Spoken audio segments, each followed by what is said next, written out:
The numbers are all there. Rachel Reeves can't use that excuse, but they keep rolling it out because they are taking your viewers for fools. That's what they're doing. Labour don't really have a plan for immigration. We've seen... They said they're going to smash the gangs, though. Is that not a plan? I think the question is, do you think that that hasn't been attempted already? These are things that have already been done already. I know for a fact, for example, that Labour are telling civil servants in departments off their plans, but they're not telling the British public.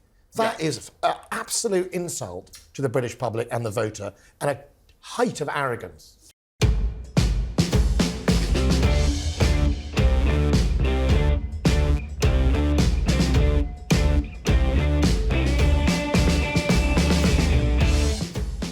Welcome to Never Mind the Ballots, election countdown. It's 31 days to go, and finally we're getting into the swing of things. Sunak and Starmer spent the weekend trading blows on boats and borders. More on that later. But today Labour, a party that stood just 5 years ago with a leader who wanted to leave NATO, decommission our nukes and turn the army into a peace corps, yes, that Labour, say they are the party of national security. Writing in today's Sun, Shadow Defence Secretary John Healey says, the British public are rightly worried that the Prime Minister is keener on getting a green card to live in America than protect the country he leads. I'm not sure what that means either, but he says the Tories have hollowed out the UK's defences. Joining me today is a man who might have something to say about that, former Defence Secretary Ben Wallace, and a special guest for one day only from Times Radio, Kate McCann, their political editor, and James Starkey, former Vote Leave boss and Home Office advisor. Morning, guys. Welcome to Never Mind the Ballots. Morning. Ben, did you hollow out defence over 15 years? I didn't. I got, by the time I left, £30 billion more invested in defence from my tenure at 2019 to when I left in 2023. But what I did say, and Keir Starmer and his team, John Healey, are being fundamentally dishonest here, was that both Labour and Conservative government over the last 2-3 decades hollowed out defence.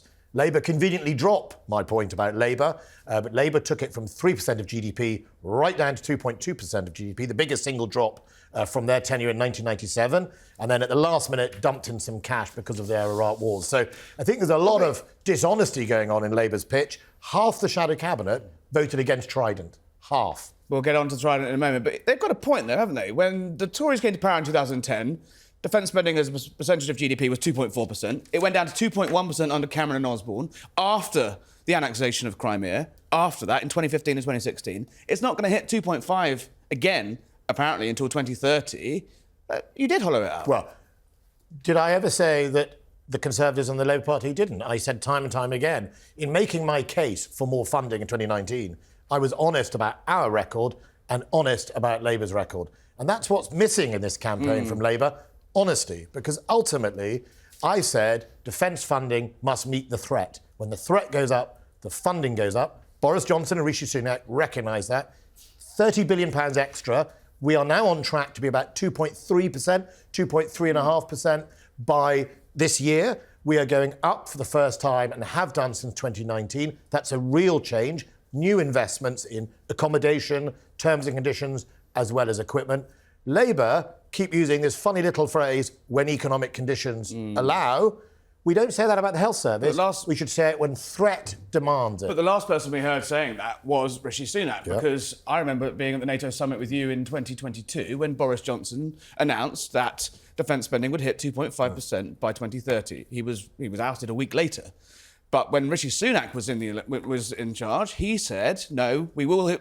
I'm not going to put a number on it. I'm not going to put a target on it. When economic conditions allow, we will allow... What's his position now? Well, is he not Johnny-come-lately? The first hint we got that an election was coming was when he went big on defence. It's really simple. Defence funding should track threat. And as threat grows, so should the funding. It's really simple. 1991, end of the Cold War, we were spending 4.8%, something like that, of GDP. It was quite right that there was a peace dividend to all the taxpayers who'd funded a lot. Problem was it became corporate raiding by the Treasury as all our parties pledged more and more for health, as they do every year. They'll do it again.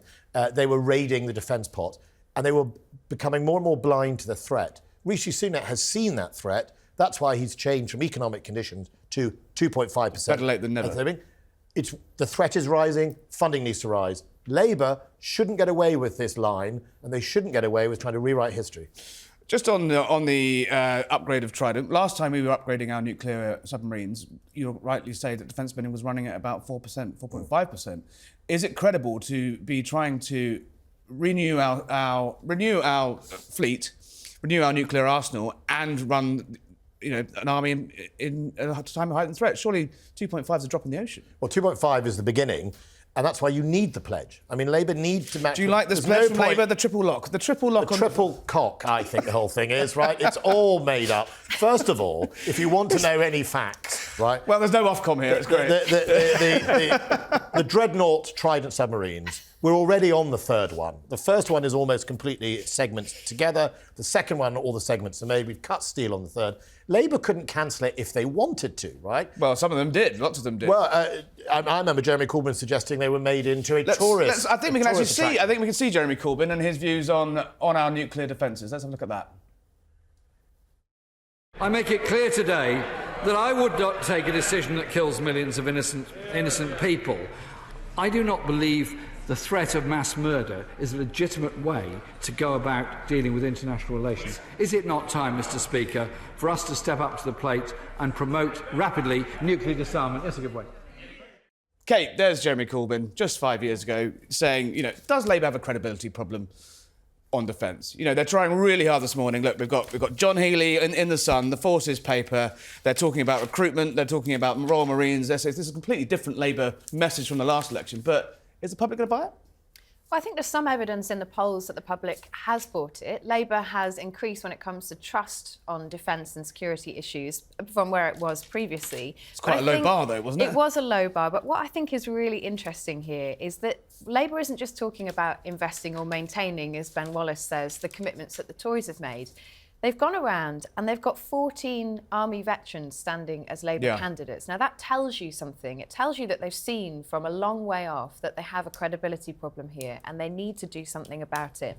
And in finding, recruiting and signing up these types of people to run for Labour, it shows you that they want people to see Labour as a change party. What I would say is the big question is this a long-term commitment now? Because as Ben Wallace was indicating, it's years and years and years of underinvestment. Recruitment is very poor in some of the most important areas of the military. You can't solve that overnight. And what's going to happen, the polls we believe they're going to win. Ben, what's it going to be like when David Lammy walks into a NATO meeting as Foreign Secretary or a European meeting as Foreign Secretary or a meeting with the Yanks when he's on the record saying we shouldn't have a nuclear deterrent? Yeah, I mean, look, NATO is a nuclear alliance and fundamentally... I think two things will happen. Labour will have to face up to the reality of defence, as Kate pointed out. I was a serving soldier under Labour, and guess what? We had a recruiting crisis then, right? These things are not made up, by any one government. They are often systemic or cultural changes. Across Europe and the West, recruitment's in freefall, right? It is a generational challenge at the moment. So Labour are promising lots of magic wands. That's why credibility is at the heart of this. I mean, the real heart of this is defence throws up a lot of things in your tenure, and it often requires money, but it requires people to meet the threat. So credibility is really important. Do your viewers and your listeners, do they trust that when half the Shadow Cabinet only a few months or years ago voted against Trident, who always seemed to be supportive of disinvesting in defence over the decades, do we really trust that Keir Starmer's change is a change for defence, or is it really he's changing his mind yet again? I mean, the only change you're going to get from Labour is a constant changing of mind. I don't know. It's an area of credibility when it comes to patriotism too. I mean, in John Healey's piece today, I think he says the word patriotism I think 5, 6, 7 times. But this is something Labour... But Labour is absolutely desperate to prove. I mean, you've seen Sir Keir Starmer with the Union flag. It's this idea that we are changed and all this stuff that you love, we now love. The question is, do voters really believe it? Someone said that Keir Starmer could wrap himself will be wrapping himself in an England flag with a flare up his bum by the end of this campaign. Is it? Well, no, first of all, I think the question is, patriotism does matter. I'm a North West MP. They hated Corbyn. In the North West, in Barrow, in Lancashire, we make fighters, we make military equipment. Labour knows that hurt them. The challenge here is whether Starmer is the credible candidate to lead that change. But the difference between Starmer and Blair, and I was around at the same time as Blair as well, is not only did they have the message change in 97, but Blair embodied change. He looked, talked, sounded, was different. But Keir is not the embodiment of change. Isn't the problem that the Tories are so unpopular that it doesn't matter that the country wants change and it's sod it. Let's just go for it anyway because it can't be as bad as this looks. I think what we need to do in this election campaign is warn the public that could lead to some very bad consequences. Yes, we get knocked. The Conservative Party gets attacked all the time, but we have set out detailed plans. We have experienced and delivered, some successes and some not so much successes. But there is our track record. Labour, I know for a fact, for example, that Labour are telling civil servants in departments of their plans, but they're not telling the British public. That is an absolute insult to the British public and the voter, and a height of arrogance. Well, on that subject, we will, another big clash of the day is immigration. Another argument to be had about what Labour are going to do. We'll talk to James Stark in a moment, but let's just quickly see what the two leaders have been saying this weekend on the matter of borders. Immigration is a sort of record high under this government, a complete failure. We need to bring it down. Underpinning the number is the fact that we haven't got the skills in this country that we need. So we need to fix the skills strategy. But we've also got to come down on bad bosses. And so we want to ban bad bosses from recruiting from abroad. So we'll have a single enforcement agency going into premises. If there's a breach of labour market rules, then that means, I'm afraid, for that company, for that business, you're not going to get a licence to bring people in from another country. So skills agenda, but also bearing down on those bad bosses. We're going to ban them from bringing people in. So, Keir Starmer's going to bear down on bad bosses. James Starkey, you've been on the front line as a Home Office advisor. Is that going to fix our immigration crisis? Bad bosses? No, frankly, it's not. I mean, Labour don't really have a plan for immigration. We've seen... They said they're going to smash the gangs there. Is that not a plan? I think the question is, do you think that that hasn't been attempted already? Yeah. These are things that have already been done already. They've come up with gimmicks, like the new task force they've got, which is putting together a group of people that already work on this to add some additional funding, they claim, to do this. But they've already said they're going to scrap the Rwanda scheme. They won't give a number on what they're going to bring down immigration. They're only claiming that because it's projected to come down anyway. That's why they won't give a number on it. And they frankly don't really have a clear plan for it, from what I can see. Do you not think that the Rwanda scheme was DOA anyway? And the fact is that it was, the Belfast courts said it was in breach of the ECHR. And the fact, one of the key reasons that the Tories Sunak went early is because he knew those planes weren't taking off in July by hook or by crook. No, I don't think it was. I mean, obviously there were things that needed to be put in place to allow it to happen. But the key point about the Rwanda scheme, like any of this, is you need a multifaceted response to deal with the issue of small boats. No one thing is ever going to provide a silver bullet. Rwanda was going to be part of that, as is a process of targeting. Well, on processing, let's look at what Yvette Cooper said at the weekend about offshoring of migrants. We're not going to do the Rwanda scheme. The things we have to do, the first priorities is the Border Security Command to prevent boats arriving in the first place. Well, hang on, let's stick with what I've asked you first of all. If I finish that sentence and then I will answer your question because it's relevant. To clear the backlog and to end asylum hotel use and to put a new returns and enforcement unit in place to actually get the proper returns where people have no right to be here. James, returns, that means a deal with the European Union, doesn't it? There's no way that they're going to be able to do a returns deal with Europe without some give and take, right? They've already alluded to this already with the returns agreement with the EU. I mean, if you look at the history of that, the best example would be the Dublin Agreement in the past. Yeah, which was rubbish. Which returned minimal people. We took more people under the Dublin Agreement than we ever sent. We ended up taking more than we returned. But you were talking, look, the backlog they're talking about clearing is 100,000. I think in the last year of Dublin, maybe the returns were around about 1,000, 1,500. Yeah. So there's a huge gap in that. So what are they going to do with that 100,000, do you reckon? Just say, welcome. If they're saying they're going to process them quickly, what you see when you see higher processing, you see higher grant rates, which means more people coming into the system. And I know Kate's covered on the issue of hotels. They said they're going to close the hotels. Where are they going to put them? Well, what we've seen actually is that the councils had to take up the slack and put them in hotels there. Kate, same question on that I asked you earlier. Does Labour have a credibility problem on borders? again, if you look at the polling, the trust is shifting away from the Tories. And I think even without them saying anything. Yeah, and I think it goes back to your first point, which is that if you make a really big deal of a scheme like Rwanda and then you ultimately fail to deliver on it, probably because it was never really going to work in the way that the government hoped it would, then that leaves you in a position where it's very easy for your opposition to say, well, they've failed. Why don't you just give us a go? And actually change is quite attractive after 14 years. I think the big point that James raises is there is this backlog of people. Both parties are actually saying the same thing. The Tories are doing that right now. The grant rate has gone up under the Conservative government.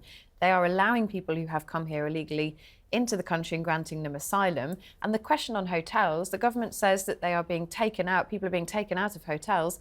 That's true, but the council is then re-engaging with the company, paying for the same contract, often at a higher price, and putting people back in hotels again. Let's just watch Rishi Sunak gloss over some of those key points when he was speaking to me in Bury on Friday? God, I've lost track of time.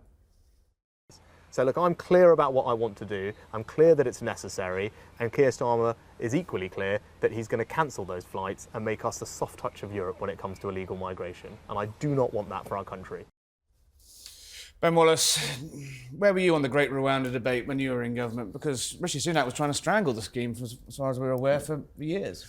Well, from my point of view, I was being asked by the Home Office and Suella Braverman to build, or to hand over military bases so she could house them rather than in hotels, which was a perfectly sensible thing, although I'm not sure she could competently sort any of it. But I mean, ultimately, it was one of the challenges. Say what you really think. I'm a free man. No. I think ultimately the fundamentals haven't changed, right? And this is what Labour have to face up to: is that the fundamentals are that. Under our law, if you are an asylum seeker in the UK, and Labour aren't going to change that, you have to find a housing. It's either the government finding it or the local authority, as Kate says. Europe has its own problems. I mean, this is the interesting thing. The European Commission, if you ask anyone in Italy or Germany or anywhere else, the EU is failing to deal with illegal migration as well. It has a fundamental challenge. As is the United States. So those fundamentals aren't going to change. Labour are going to turn up with this I set it up as security minister. We have a joint command. We already had it. We put a Navy officer in charge of it with all the multi-agencies. We already have it. I mean, Yvette Cooper hangs around like the Home Office pub bore at the end of the bar. She's criticised the government for decades, but when it actually comes to, OK, Yvette, and what are you going to do? It's no number, no figure on how they're going to do it, nothing at all, except expand MI5's obligation to now deal with organised crime, which if you ask people in MI5, they're horrified with because it comes with hundreds of millions of pounds to expand them, and they're focused on terrorism, extreme right-wing, counter-hostile states. But, that's all we've had from Yvette Cooper. No answers. Just less than 4 years ago, when Keir Starmer was running for Labour leader, he wrote this letter, which we've dug out today, which says... It says that he will always defend migrants' rights and make the positive case for immigration. He will make the positive case for free movement. He will change the entire culture on refugees, making us a welcoming place, not a hostile environment. James, if you were running Vote Leave still, you guys were pretty punchy in that campaign. It feels to me like the gloves have come off a little bit with the Tories, but they could be literally knocking 7 shades of something out of Starmer here. Yeah, why aren't they? I don't know. They should be going much more on the attack. I mean, Ben's alluded to it on defence as well. There's a whole raft of issues where Starmer said one thing, particularly under Corbyn, and crucially to get elected as Labour leader, told the Labour membership the letter that you've got here, and is now going completely back on that. There's a list of issues in this letter that would make it almost impossible to deal with migration as it currently stands. It's essentially pro-free movement, allowing but just calling him Mr. Flip-Flop and Sir Shifty, isn't really enough. They need to. Do you not think they need to be getting down in the gutter a bit more? They need to get more on the attack. I think they need to raise more of the things that he said in the past, question his genuine position. Because look, if you look in focus groups, that is a concern that the voters have about Keir. When you ask them about it and they say, oh, he's quite boring, he was a lawyer, but I don't really know where he stands. So this fence-sitting thing absolutely does resonate with voters when you speak to them. Kate, do you not detect the idea there's a slight squeamishness in Rishi Sunak? That, if you imagine Boris Johnson in this campaign, he would be on the road waving this letter around in his face. He'll probably bring it to the debate and throw it across the dispatch box or whatever, the podiums tomorrow. Is Rishi a street fighter? I think it tells you that that hesitancy is there for a reason. And it's probably because the Conservatives don't exactly have the strongest record on continuity. Yes. In a number of prime ministers How many in now? a short space of time, a number of different policies. I think Sunak is live to that. And I also think it probably tells you that behind the scenes, all those people who crunch the numbers for the party, those electoral experts, have probably determined that it's not the most successful line of attack, that there are other things that are better. The other thing I would say, and this is something that I'm really keen to watch in those head-to-head TV debates that we're going to see, is Rishi Sunak can sometimes come off a bit snippy. Yes. And people really don't remember like that one against Liz Truss, that one where he came out really swinging, and I think it was a cabinet colleague. I think she revealed herself later to be Nadine Dorries. Just tweeted, "That's exactly what he was like in cabinet, just mansplaining and talking over people and just being a bit grumpy." And I think that does him more damage than the potential win for the Tories. You've seen it from other ministers. Sorry, were you going to say that others could do this? The point I was going to make is, I totally take your point on why Tory strategists would worry about this. But where they are in the polls, they've got to take risks. So what you can understand is, if you're Keir Starmer, I don't want to mention it again, but the Ming Vase approach, he's not going to do anything. I think we might ban the word Ming Vase. Definitely should. Have you got a picture of a Ming Vase? I don't think so. We should just get one and have it beside there and just knock it over every so often. Knock it over at the end of the election. But for the Tories, they're going to have to take risks and they're going to have to swing some punches, otherwise they're not going to close that gap. Ben, what would you be doing if you were running this campaign? Well, I think I would take them head on with their slogan change. I mean, that's the only thing they're offering. Can't spell change without Ange. There we go. That's my well, attack. you've lost me now. Completely lost me. There's a reason you're not a strategist. Look, I mean, yes, it's a very easy proposition, change, right? So we need to go after two things: credibility, right? And is it about change of his mind, or is it about change of the country? And I think the Conservatives can say, love us or loathe us, this is what we have done, and this is what we plan to do, and here's the detail. But what change are you getting with Keir? Well, he's made his changes himself. Exactly. And so what you're actually getting is Captain Hindsight, Mr. Flip-Flop, whatever you want to call it. And are you really going to gamble your economic well-being, as we start to see post-COVID recovery starting to embed that Rishi Sunak has helped deliver and dropping inflation? Are we going to gamble that? Because it is a gamble to vote for change when there's nothing behind it. And you hear all the lines that I think are fundamentally deceiving the public, like, we'll wait till we get in to see the numbers. Well, you're both political journalists. You know, every year, the autumn statement and the budget, the red book and the green book is published, and the OBR in absolute detail. The numbers are all there. Rachel Reeves can't use that excuse, but they keep rolling it out because they are taking your viewers for fools. That's what they're doing. And people should ask that question. Just quickly, on Kate's point, Rishi Sunak a bit snippy in meetings? Not with me. No? Not me, but I was falling out with him? Look, he was the Chancellor and I wanted more money. So, of course, there's always Did he ever Rishi-splain to you? No, he didn't. Treasury-splaining? No, I think that's a bit of a myth. He was always incredibly charming to me, and we always had a perfectly good conversation. And I think that's a bit of a... I think people are sort of, I think they're maligning him. A politician's answer. Politician to the end, very end. Right, now, enough of that. Let's move on to the battle of the buses. Kate. Yeah. You've got a bus. You've got your own bus. I've got my own bus. Well, it's not actually technically my bus. So, the Tories have launched their bus, Labour have launched their bus, and Times Radio have launched their bus. There it is. There it is. Where is that? Is it locked up in some barn somewhere by the looks of it? And you are on the side of the bus. On the side of it. Ginormous Kate McCann. And John Pienaar there, your colleague. Look at that. So talk us through it. So it's oh my God, look currently... inside. It's very fancy, isn't it? Gosh. Is it true there's a bed? There is a bed, It's for Adam Bolton to have a little nap. No, it's... Bed is for the driver. Oh, I see. Not when you're driving. He's going to sleep on the bus. You're banned from the bus already. It's currently making its way from Dover to London. It'll arrive full of boat crossers? It's part of Labour's plan. Stop the boats, start the buses. It's an apolitical bus. It's making its way to London, where it'll be this afternoon. And then it will head out around the country over the course of the campaign. So you're going to be on this bus? I will, literally on the side and on the bus as well. The wheels don't come off. And what are you going to be... You'll be talking to politicians, Talking to public, what are you doing, Vox Pops? Or... Yes, so we have an opportunity for the public to get involved in our very own kind of election station campaign. So we have a lectern, not a Liz Truss lectern, but our very own number 10 lectern, so you can have a go at what it would be like to be Prime Minister. And yeah, we'll be interviewing people on the bus, we'll be hanging out around the country and trying to get under the skin, actually, of this election. So not just following where the campaigns want us to go, but trying to get away from some of that. Or we can see some of the campaign. I spent Friday on the bus. It was one of the most weirdly stage-managed things ever. We went to a farm. Let's see if we can watch some of it. Interview the Prime Minister later, but first we're going to have some breakfast, apparently. But we'll see where we end up.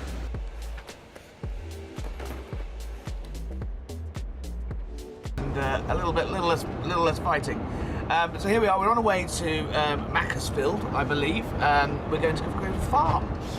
We'll understand the Prime Minister. Here we go. Right, we'll go for the bananas. One for you. Right, where's Harry gone? You get your own ice cream. Will there be ice cream though? Crucially, on the Times Radio bus, because PM bought me a strawberry ice cream in Bury. It was delicious. I think that's special treatment. That feels like... He was trying to soften me up. Hey, guys, see what you did there. Look at that. There's a mouthful of ice cream. There is a fridge, all important. The fridge. Yes. So you and Angie Rayner have both got a fridge. Yes. Boris Johnson to hide in. And obviously, you know, there's a debate over what goes in the fridge. We're currently having that. Well, presumably, 18 different types of milk if it's Times Radio. How dare you? We're one happy News UK cross-promoting family today. James, just quickly though, you were on the Vote Leave campaign.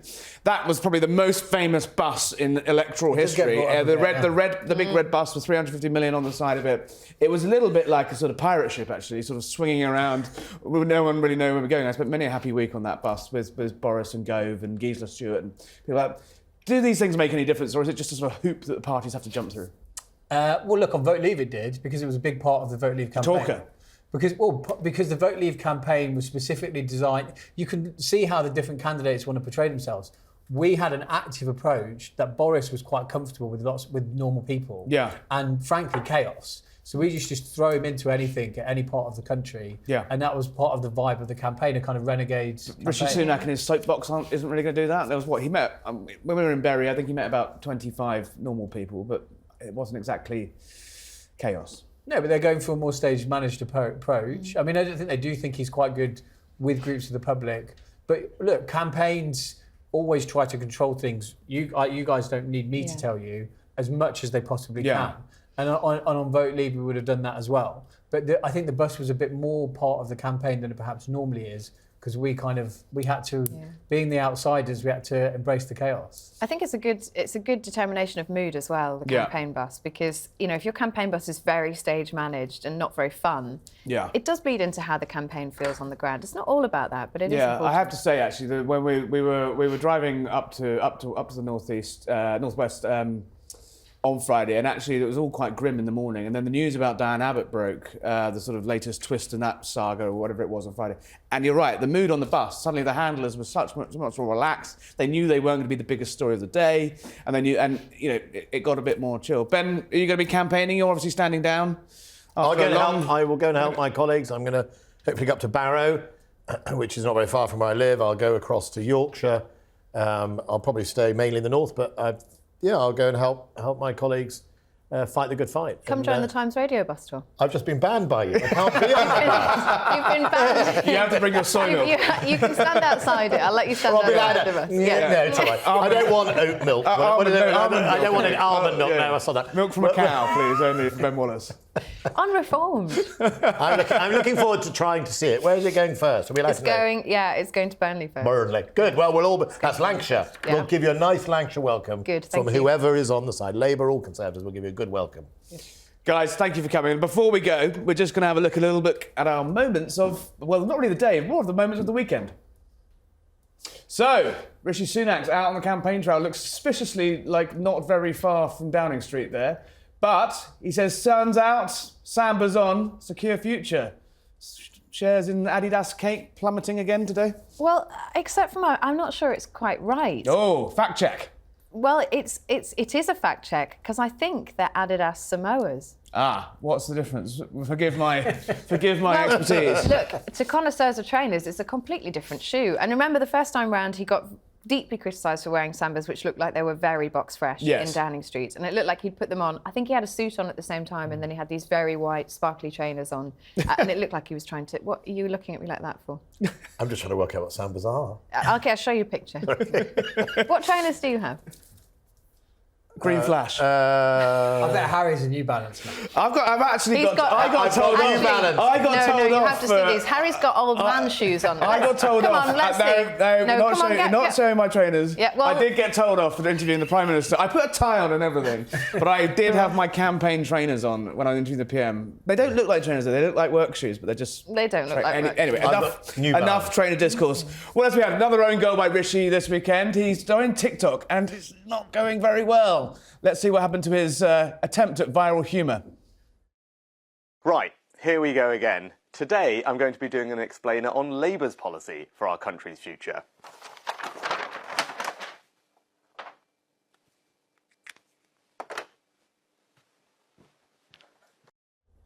Oh, get it? Nothing there. Big blank page. But let's see what, with a crashing sense of inevitability, Labour did to them about 45 to 60 seconds later. Right, here we go again. Today, I'm going to be doing an explainer on Labour's policy for our country's future.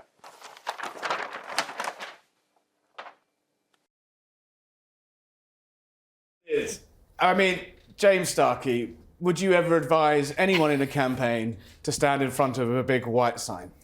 Look, what I would say is this is just this is every single campaign you have knockabout. What someone does something, someone else jumps on it and say, "Oh, this is a car crash re-election." There'll be something where hopefully the Tory campaign machine will go back into Labour on a meme or a social media post they go for.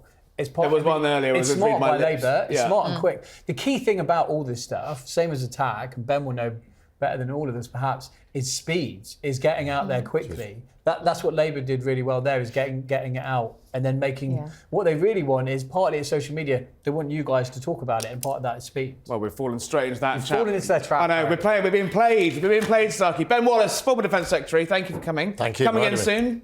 Come back on the show. If I'm invited, I will. Always invited. TV's now radio's Kate McCann. Back for one day only, but you're coming in and see us soon. Can we come on the bus? Yes. Yeah, you can come on the bus. Excellent. All right, I'll hold you to that. James Starkey, former Home Office advisor, Vote Leave Supremo, and PR man to the stars.